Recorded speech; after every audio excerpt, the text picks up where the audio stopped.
les différents participants, les différents intervenants qui sont sur la table de séance. À la suite de quoi nous aurons bien sûr les questions de nos amis journalistes qui sont présents. Et après, nous allons procéder à la clôture et puis voilà, on va passer, on va dire, au cocktail. Voilà. Donc, pour l'exposé liminaire, c'est le commissaire général lui-même qui va, on va dire, prendre la parole. Voilà, et donc, je vais vous demander de prêter attention, histoire de noter les éventuelles questions, et puis, à la suite de quoi, vous aurez la parole, chers journalistes. Merci. Monsieur le commissaire. L'Afrique australe, le Swahili, ça veut dire le monde. Pourquoi le monde? Le monde, parce que le monde vient de connaître un fléau, une pandémie, qui est le coronavirus, que tous, pardon, on ne peut pas l'ignorer. On avait l'impression que le monde était arrêté, quoi. Donc c'est par ce fléau, on a essayé de réfléchir pour de créer ces festivals et puis sensibiliser la jeunesse ivoirienne. Et puis quand on parle de sensibilisation, on voit plusieurs aspects. Nous, on a voulu sensibiliser par ce canal du festival Dunia.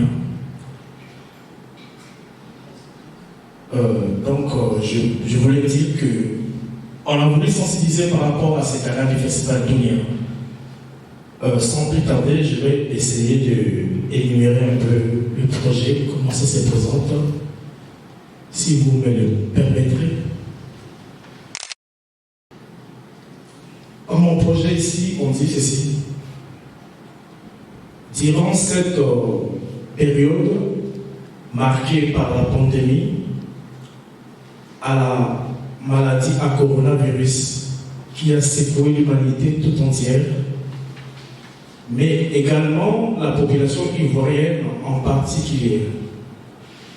Les conseils et recommandations prônées par les personnes de la santé sont un atout majeur pour freiner tant soit peu la propagation de la dite pandémie.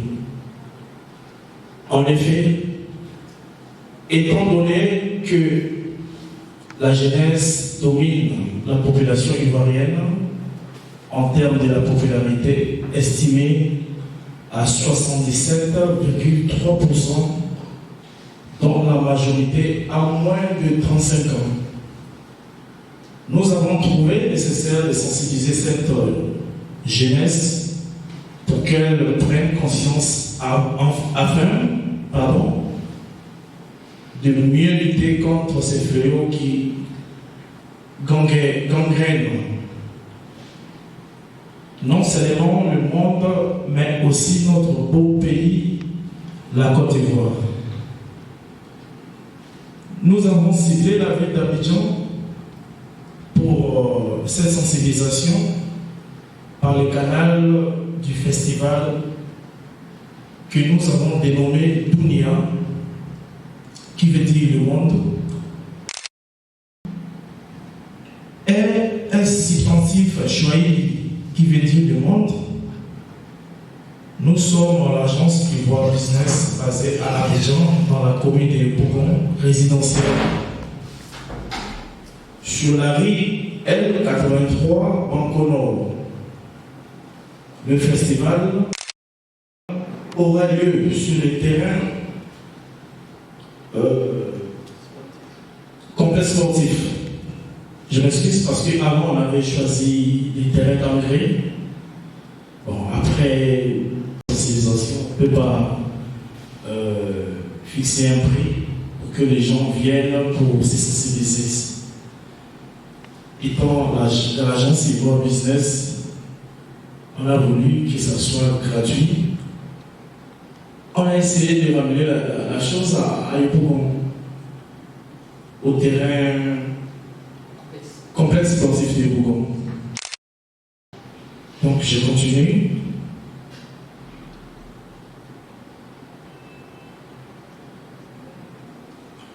Au complexe sportif de Yopougon. La sécurité sera également au rendez-vous par la gendarmerie nationale. Les portes seront ouvertes durant ces 3 jours événementiels de 16h à 22h du 27 au 29 décembre 2022. Étant donné le festival durera 3 jours, voici ci-dessous la chronologie des événements.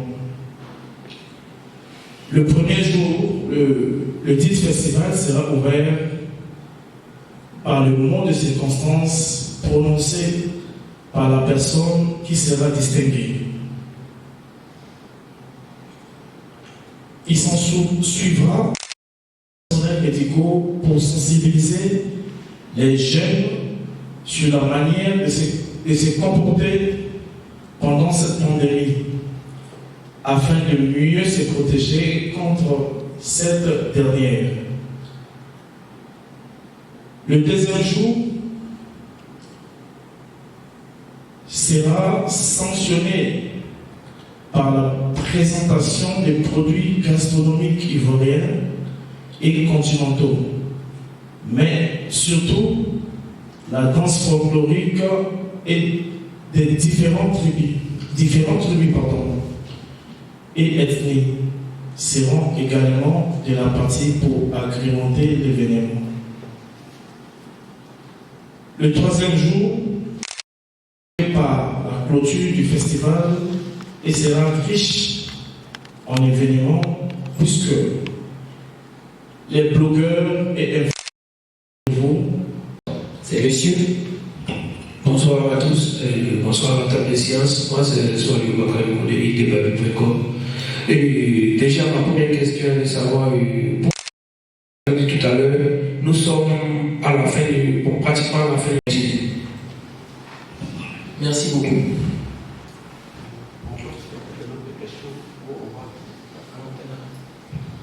Merci beaucoup pour votre question. Je dirais que vers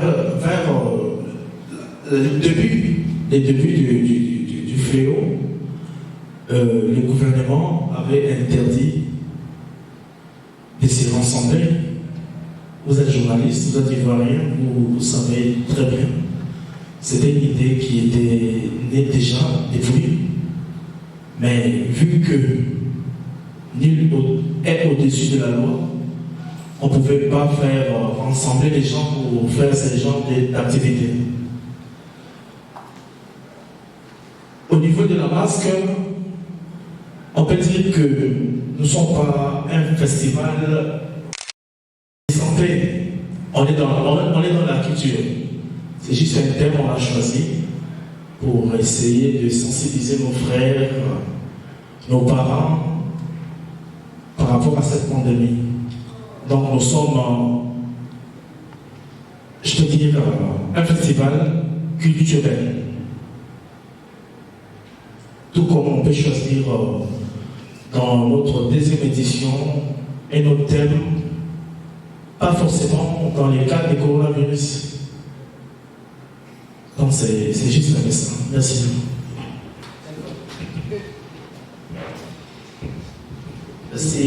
D'accord, allez-y. Merci beaucoup. Bonsoir à tout le monde. Voilà, je crois que le commissaire a répondu à votre préoccupation de façon brillante. L'expression pour renchérir. Voilà. Juste pour renchérir, c'est que l'événement de la pandémie a bouleversé, je dirais même toute l'humanité. On a eu l'impression même que le monde s'était arrêté. Regarder à l'avenir et nous préparer à d'éventuels défis que nous avons à relever. Et donc vous verrez que dans le parcours, dans la faisabilité, nous avons beaucoup évoqué la question de l'excellence par exemple. Et comme c'est juste pour donner les grandes lignes, il n'est pas rentré dans les détails. Mais vous verrez que nous allons avoir affaire à faire la promotion de l'excellence, par exemple, de sorte que nos jeunes gens puissent se préparer, parce que le constat qu'on a fait ailleurs, les gens ont été proactifs face à cette pandémie, contrairement à certains pays africains qui étions que des acteurs, on va dire, passifs. Il ne serait-ce que je pense même que quand on a eu à confectionner des cache-nez, ça a été des sujets même de, on va dire, de publication ou bien d'inoculation. C'est pour éveiller la conscience de la jeunesse, à ce que cette jeunesse-là puisse s'apprêter à tout éventuel défi à relever. Et donc il y a un contenu. Je pense qu'avec le temps, on pourra déballer dans les moindres détails ce que cache un tel événement. Merci. D'accord. Nous disons merci au commissaire général et son porte-parole pour cette brillante intervention. Alors, s'il y a une autre question, d'accord, vous vous présentez et puis vous posez. Je suis Avamel, journaliste à Mix Média. Moi, j'aimerais savoir parler ici de sensibilisation de la jeunesse, à attirer cette jeunesse-là à participer à ces 3 jours du festival. Voilà, qu'est-ce qui est vraiment prévu au niveau du programme pour attirer cette jeunesse-là? Maintenant, ma deuxième question, c'est concernant la signification de Donia. Est-ce que vous pouvez revenir là-dessus? Et puis la troisième à ce festival-là. Merci.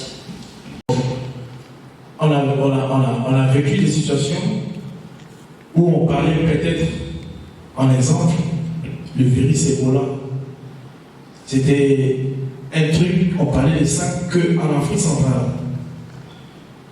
Après le virus Ebola, nous avons connu les trucs comme chikungunya. Je pense que j'ai bien prononcé les mots. Là aussi, c'était que pour les Européens. Alors, pour le coronavirus, c'était un truc mondial. Donc, c'est par rapport à ça, d'abord, on a voulu prendre cette dénomination, Festival Dunia, qui est le monde, pour essayer de sensibiliser. Ce sont des idées, des inspirations. Quand ça vient, bon, on ne sait pas d'où ça vient, mais après, on trouve toujours des explications à donner. Je pense que la première question, c'était quoi encore, s'il vous plaît? Pour revenir sur la deuxième question. La deuxième, pardon. Voilà, je vais les attirer. Ah oui, bien entendu, quand on parle de culture, de promotion culturelle, je pense qu'il y aura on aura des différentes danses, des interventions, des concerts, des prestations d'artistes et bien d'autres. Mais là, ce sur quoi nous voudrions bien mettre l'accent, c'est que c'est vrai qu'on va se divertir, mais au-delà, il y a un enjeu assez important. Et nous l'avons dit tout à l'heure, quand la situation s'est présentée, on a été à la limite des acteurs passifs face à cette pandémie-là, parce qu'on n'était pas doté d'un certain nombre de choses pour pouvoir vraiment faire face, réagir, être proactif. Et donc, nous sommes, à travers ce festival, nous sommes en partenariat avec certains établissements scolaires et établissements universitaires où nous allons prôner l'excellence. Et certains meilleurs étudiants, certains meilleurs élèves seront récompensés à ce festival-là. Il y aura aussi des concours que nous allons organiser, mais aussi il y aura un tournoi, Maracana de nuit, pour mobiliser, puisque nous serons là en décembre, bien entendu, comme vous le savez, c'est la période on va dire des fêtes. Alors pour y gagner, il y aura aussi certains tournois et je pense que toute chose est faite pour pouvoir y gagner, mais aussi amener la jeunesse à prendre conscience pour les défis à venir. Donc voilà, entre autres, voilà. Mais je pense qu'avec le temps, nous allons de telles conférences, nous allons pointer sur les différents éléments, de sorte que chacun puisse s'apprêter, participer activement à ce festival-là. Je pense qu'on a pu donner quelques éléments de réponse ou bien c'est... D'accord. Alors, combien de personnes sont attendues à ce festival? Oui, 5 000 personnes attendues. Oui, 5 000 personnes.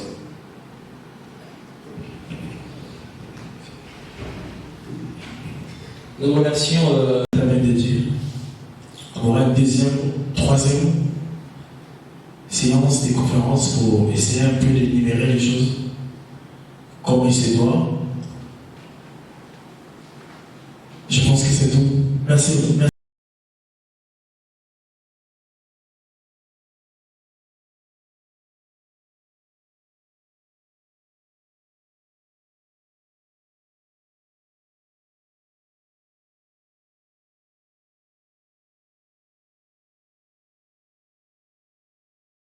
Merci beaucoup.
personnes là.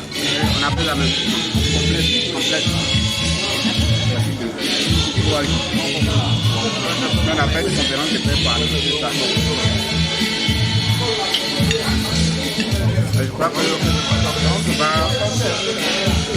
demander le partenariat.